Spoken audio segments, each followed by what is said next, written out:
Jeremy Hunt has a good chance of being able to negotiate a new agreement with the European Union to get us out. It's 3 years ago today that I cast my vote to leave the European Union. Had Theresa May's deal gone through, we would have left the European Union at the end of March, and we'd be in a completely different political scenario.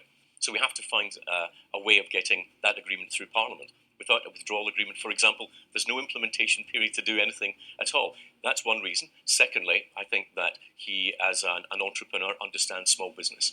I think to win a general election, the Tory party needs to be the party of small business. We have to be the party of every white van man and woman, every corner shop owner, every small business owner. And then thirdly, I think that he understands another issue which you know is important to me, which is the armed forces and our veterans. Coming from an armed forces family, Jeremy has that experience. There's almost no time to do a proper renegotiation before the end of October. And you yourself have said unequivocally that you're completely against an extension. And yet you're now backing a candidate who is likely to go for an extension.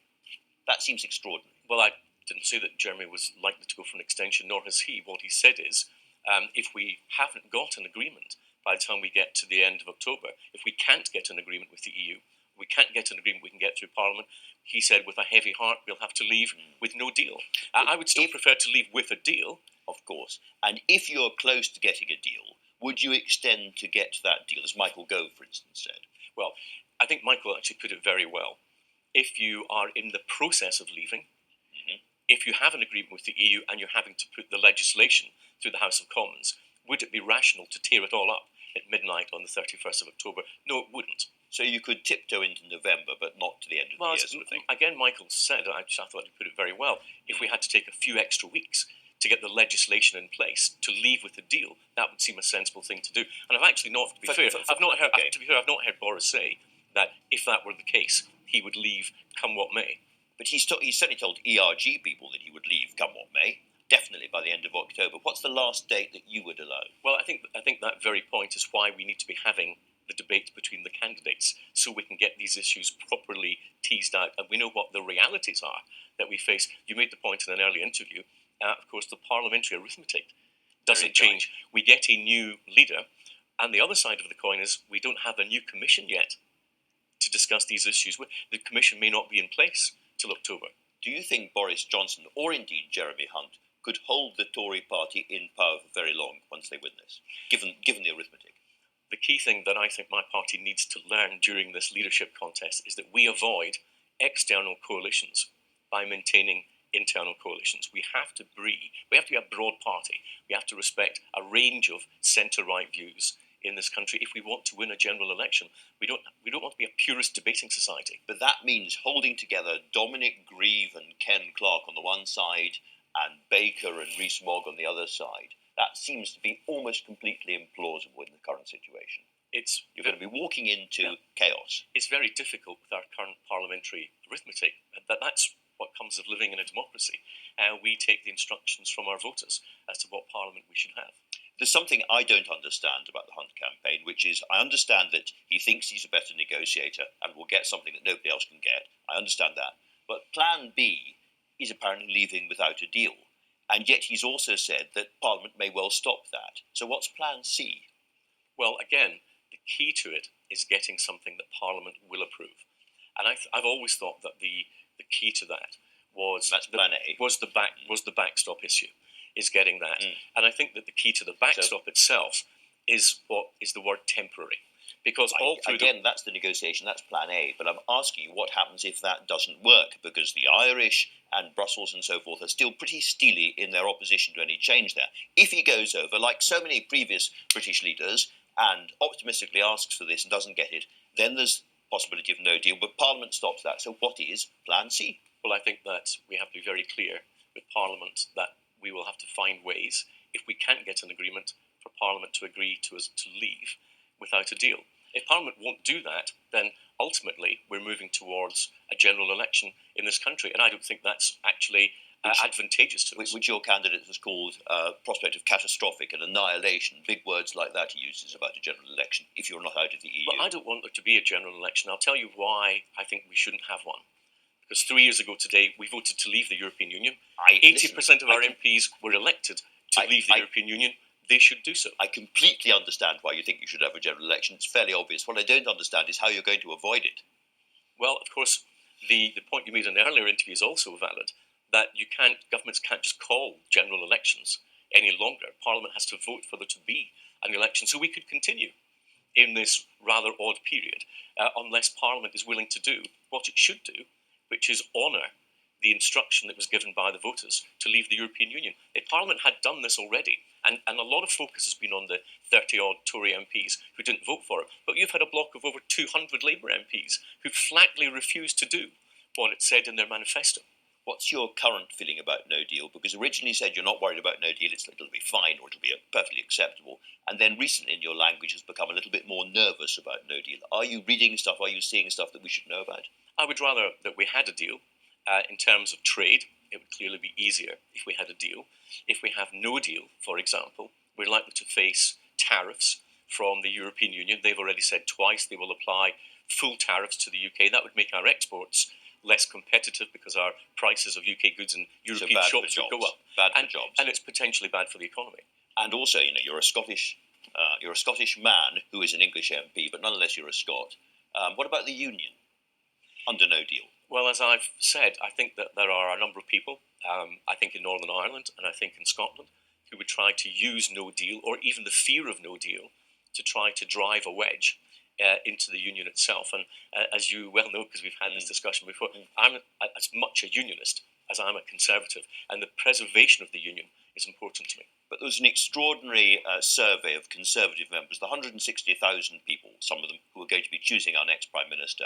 63% said that they would get rid of the union with Scotland if it was the price for the Brexit they wanted. What's your message to people like that? My message is that as a united kingdom, we're not simply a political entity. We are a family of nations. We have intermarried. We've moved around the United Kingdom. And we are a union of peoples, not a union of countries. And we are stronger and have been better together, and that's how we should stay. Article 24 of the General Agreement on Tariffs and Trade, now 70 years old, which we were a signatory of, suggests that we could leave the EU and there'll be no changes to tariffs, there'll be no changes to quotas for perhaps 10 years while we negotiate a new free trade agreement. And that calms a lot of people on your side of the argument about no deal. But it isn't true. That's the problem. Article 24, subsection 5, it is, allows countries to deviate from what's called the most favoured nation principle. That is, we have to treat one another the same, give the same access to markets. There are two exceptions under that part of the trade law. One says if you're going to be in a customs union, and the other says if you've got a free trade agreement. But you have to have the agreement to benefit from any temporary relaxation. As I suspect you can guess, I mentioned it because this is Boris Johnson's get-out-of-jail-free card as far as he's concerned. But he's also said that it shouldn't be a problem because we will negotiate a new free trade agreement, having held back the money during the implementation period. As I understood it, if there is no agreement, there is no implementation period. That's correct. So that argument doesn't actually hold. Two things there. If you don't get the withdrawal agreement through Parliament, there is no implementation period during which we can do anything at all. And secondly, if we leave the European Union without a deal, the EU will apply tariffs to the UK because you can only have exemptions, as described, if you already have a trade agreement to go to. And clearly, if we leave without a deal, it's self-evident we don't have that agreement. So Article 24 doesn't hold in that circumstance. So and I've discussed that with the Director General of the World Trade Organization, and the Attorney General has given us the same advice. So that's something people need to know. Can I ask you, however, suppose Jeremy Hunt does win this contest, and you are negotiating for him, and we go through no deal, what's your answer? How do we get out of those problems? Well, I think that we have to identify where there is potential movement, and I think that we've said that we don't want a hard border between Northern Ireland and the Irish Republic. The Irish government have said they don't want that to happen. We've said we don't want to be in a permanent relationship in terms of customs union. The EU said it's a temporary nature. If it is a temporary nature, and the EU agrees that, then we have to be able to then determine how long is temporary. That, I think, is the key to being able to get a negotiation. So this is back to the same old argument that's been going on and on and on, because there are people who think we get out without no deal, then we're into a brave new world. Liam Fox does all his trade deals around the world, which you do, but presumably in the brave new world, we're still going to want to trade with our nearest trading bloc just over the water, the EU. And at the point when we knock on the door, after leaving without a deal. They say, oh yes, we remember you. Well, first of all, we want our £39 billion, and then we want your Irish backstop guarantees, and then we'll talk. And they will also apply full MFN tariffs to the UK, and that will be, as I said, a big impediment to our ability to export efficiently to the European Union. So if we get an agreement, if we get a free trade agreement with the European Union going forward, then we can continue the tariff-free trade that we have at the present time. But we have to get a withdrawal agreement through Parliament to be able to get to that stage. We have got two candidates to be our next Prime Minister, both of whom are talking about taking us to no deal in one circumstance or another quite soon. And from what you're saying, it does sound like it's a huge problem for British business, for the Union itself, and something that we should be avoiding at all costs. But we have to be very clear that it is the legal default position in the United Kingdom. If we don't get an agreement, then we leave without a deal.